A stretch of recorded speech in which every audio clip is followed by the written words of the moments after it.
profesión es importante apuntar hacia el objetivo, ¿no? Quizá minorar los costos, quizá mejorar el servicio finalmente o los productos que va a permitir estos equipos realizar. Correcto. Primero definir bien, ¿no?, lo que se quiere. Entonces un estudio adecuado. Y en ese estudio adecuado están involucrados los costos, lo que usted menciona, ¿no? Entonces con ese estudio y correctamente firmado y elaborado por un profesional calificado, al que inclusive se le puede, ¿no? No quiero usar un término fuerte, pero en algún modo, ¿cómo sería la palabra?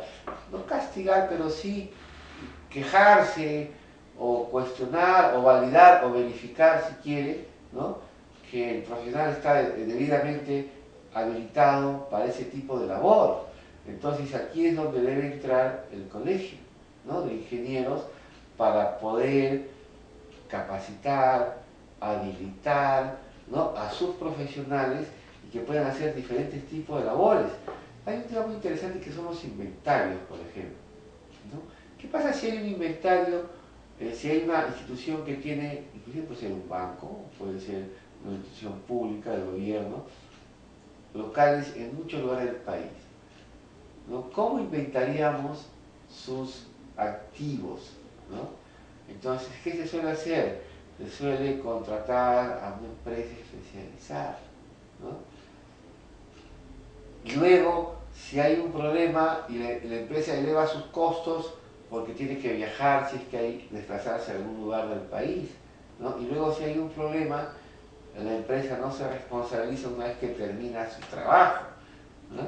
Entonces, todos unos detalles asociados a la calidad del estudio, a la calidad de la evaluación que se requiere hacer, yo creo que debe participar el Colegio de Ingenieros de una forma que, igual que lo hace el Colegio Médico con sus médicos, ¿no? Entonces lo habilitan, ¿no?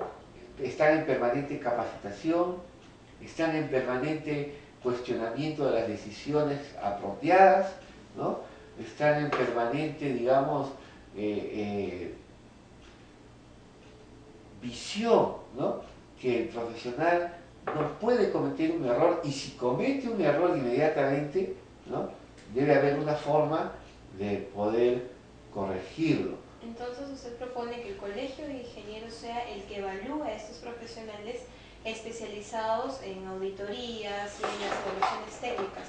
Claro, es un tema interesante decir que el colegio evalúe.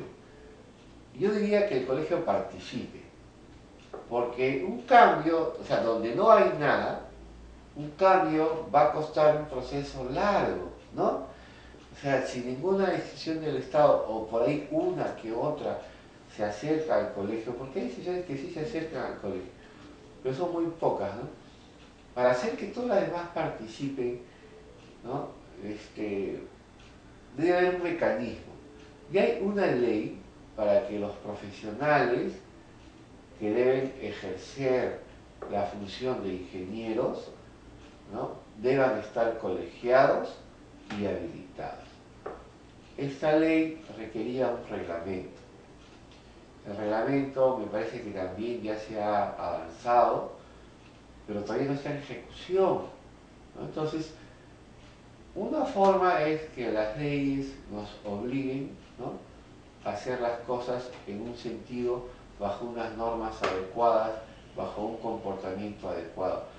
Y la otra es que las instituciones vayan confiando unas a otras, o unas en otras, y puedan correctamente decir, mira, yo necesito tu ayuda porque necesito seriedad en este tipo de investigación, en este tipo de análisis, en este tipo de documentos que tengo que, ¿no?, aprobar y presupuestar.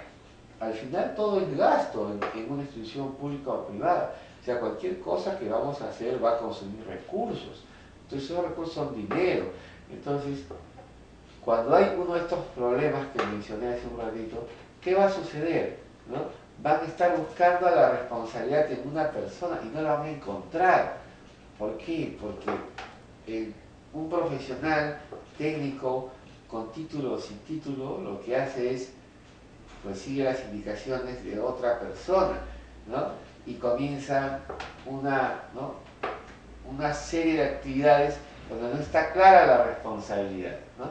Y luego entra el tema de auditoría, que no saben, cuando tienen que auditar, no saben qué tienen que hacer porque no tienen la formación adecuada. ¿Cuál sería entonces la participación específica del Colegio de Ingenieros Civiles? Bien. Para mí va tal vez en tres áreas, ¿no? Primero, habilitar a los profesionales, ¿no? Y claro, esperar que el reglamento cumpla su función es una forma, ¿no? Pero luego está el acercamiento del colegio mismo dentro de su trabajo como institución, digamos, que puede ayudar a la empresa pública, a las pymes. El tema de las pymes es bien interesante, y a la empresa privada, ¿no? En general, a mejorar sus estudios. Entonces, primero, el colegio debe habilitar correctamente a sus profesionales. Para eso se deben hacer convocatorias masivas, ¿no? Y ver la forma de que todos estén adecuadamente habilitados. Luego de eso, claro, se les debe capacitar permanentemente, ¿no es cierto? Para que tengan conciencia no solamente de la responsabilidad de su trabajo, sino además para que, ¿no?, estén enterados de los diversos problemas o casos que se suelen llamar casuísticas suceden, porque en general nosotros aprendemos en base a la experiencia. Entonces, ¿qué sucede? Si hay un problema que se había presentado pero no sabíamos cómo resolverlo, ¿no?, y se resolvió bien una vez, entonces ya tienes una forma de resolverlo, ¿no? Entonces se transmiten las experiencias, ¿no?, de un profesional a otro o de una institución a otras. Entonces ahí hay un tema en la capacitación. Luego está el acercamiento a las instituciones, ¿no? Entonces, ¿cómo se acercan?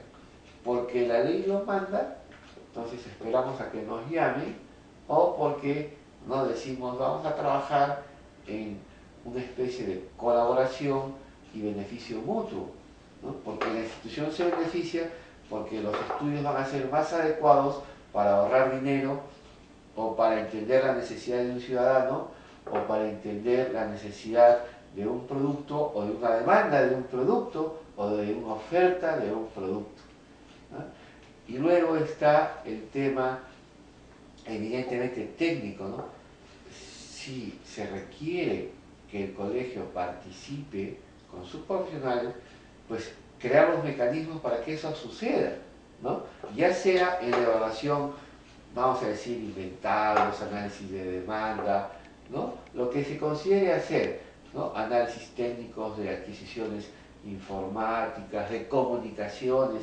Por ejemplo, un tema muy interesante en la evaluación del software, ¿no?, que hay unas leyes que ha puesto la PCM para que cuando se compra o se pretende comprar un software, hayan ciertos informes, ¿no?, de neutralidad tecnológica, para no ir directamente a favorecer a un proveedor, pero esto tampoco se cumple. Y hay una situación delicada, que tengo unos documentos aquí, que muchos funcionarios del Estado están copiando lo que hace uno como sustento en una institución para una compra, copian lo mismo, el mismo texto en otra institución para otro tipo de compra. O sea, ya ni siquiera están haciendo el análisis mínimo, ¿no?, para su trabajo. O sea, están copiando básicamente el trabajo de otro para una compra, y eso ya no es posible. Nos estamos ya cayendo cada vez más hondo en un hueco, que el hueco se va haciendo más grande y más profundo. Entonces el colegio debe participar, ¿no?, en las evaluaciones técnicas según se puedan hacer las coordinaciones adecuadas, y luego en la auditoría. ¿Por qué es importante la auditoría? La auditoría es importante no porque usted quiere meter preso a alguien, ni que quiere asignar una responsabilidad a alguien. La auditoría es importante porque se busca mejorar los procesos, nada más. Entonces, usted hace una auditoría para ver, ¿no?, si algo que se hizo se puede hacer mejor, claro que si algo estaba faltante, ¿no? En ese momento se hace notar, porque es probable que dentro de un proceso algo se nos haya olvidado. Entonces el autor dice, miren, aquí falta este documento, ¿no? Se hace una recomendación y se completa. Pero luego, si a partir de la recomendación no se logra la siguiente vez hacerlo bien, entonces ya viene una responsabilidad, porque no te van a estar recomendando a cada rato, ¿no?, que corrijas lo mismo, ¿no? Entonces hay un criterio que el profesional mejora su trabajo y aprende, ¿no? Entonces, y luego la auditoría va sobre diferentes casos de manejo financiero. Yo he sabido que en alguna institución de estas que transportan energía, por ejemplo, se compró un software que costó 300.000 soles. Luego vino una auditoría y dijo, este software costaba 80.000 en el momento que se compró. ¿Qué pasó ahí? ¿No? ¿Qué pasó? ¿Por qué han pagado prácticamente más de 3 veces más? Entonces es una situación delicada, ¿no? O sea, la sobrevaloración es una situación delicada. ¿Y qué pasa si no hay, ¿no?, las personas no están, o no hay responsables, o el tiempo pasó, ¿no?, y bueno, ya no hay a quien echarle la culpa, ¿no? Claro, si se encuentra una situación de ese tipo en un momento inmediato, luego que se produce, tal vez, ¿no?, como hemos visto inclusive antes de que sean compras de ambulancias, de autos en algunas instituciones del gobierno, algunos problemas que han llegado hasta el Congreso y que han lamentablemente terminado con la renuncia del titular de un pliego. Pero no se debe llegar a esa situación. O sea, no se debe llegar a esa situación, ¿me entiendes? ¿Qué le parece si con la revisión de esos documentos y con el tema del que estamos tratando, regresamos después de la pausa? Claro, encantado. Bien amigos, no se muevan, regresamos.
Bien amigos, regresamos a la hora del industrial. Estamos conversando con el ingeniero Augusto Bernuy y tocando este importante tema sobre los problemas que existen en la adquisición de equipos informáticos en las instituciones públicas y además también en las instituciones privadas, porque finalmente existen problemas en ambos ámbitos. Y antes de la pausa conversábamos acerca de lo delicado que puede llegar a ser una situación como esta si no existe un análisis previo. Incluso se puede llegar a la renuncia de la cabeza de la institución si es que no se tiene cuidado con esta clase de evaluaciones.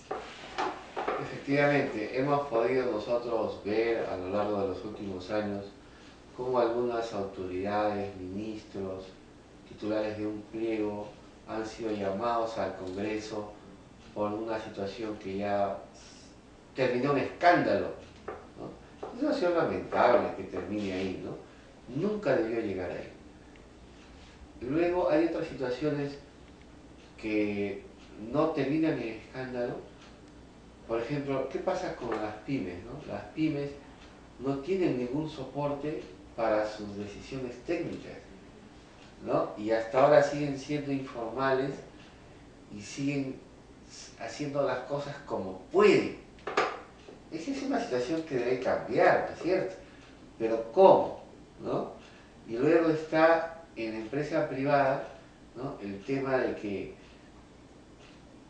hacen un gasto y no están conformes con lo que han obtenido, ya sea por el producto, ya sea por la inversión, ¿no?, ya sea por el estudio que se hizo.